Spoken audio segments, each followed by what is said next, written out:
High বন্ধুরা, আজকে আপনাদের দিকে শোনাতে চলেছি তিনজনের এক সংসারের গল্প।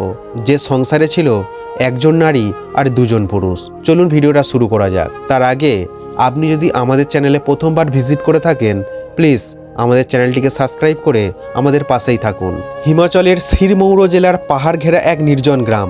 রাত পোহালেই এখানে নেমে আসে এক অদ্ভুত নীরবতা, যেন পাহাড় নিজের বুকের ভেতর থেকে অনেক কথা চেপে রাখে। এই গ্রামেই থাকে সুনিতা চৌহান, সাধারণ এক পাহাড়ি মেয়ে, মুখে কম কথা, চোখে গভীর দৃঢ়তা।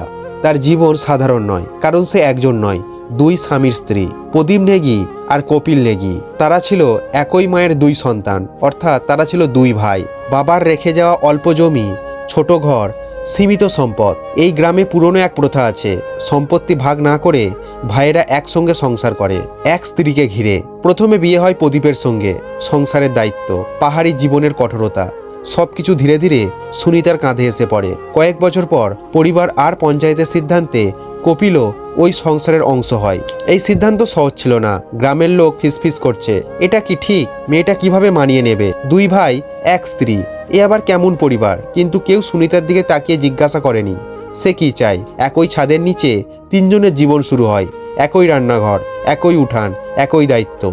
দিনের বেলায় তারা সাধারণ পরিবার, কাজে যাওয়া, খাওয়া, কথা বলা। কিন্তু রাত নামলে প্রশ্নগুলো আরও গভীর হয়। প্রদীপ আর কপিল বলেন, আমরা ভাই, আমাদের মধ্যে কোনো ঝগড়া নেই।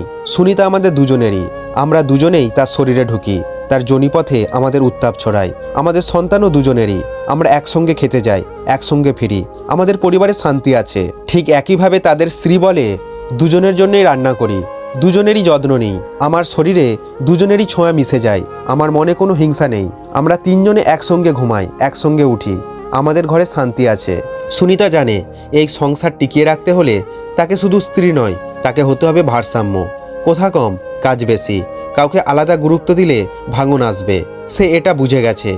একদিন গ্রামের মেলায় এক মহিলা ফিসফিস করে বলে, তোর লজ্জা করে না সুনিতা? সুনিতা শান্ত গলায় জবাব দেয়, লজ্জা তখনই যখন জোর করে কিছু করা হয়। এখানে আমি কাউকে ঠকাচ্ছি না।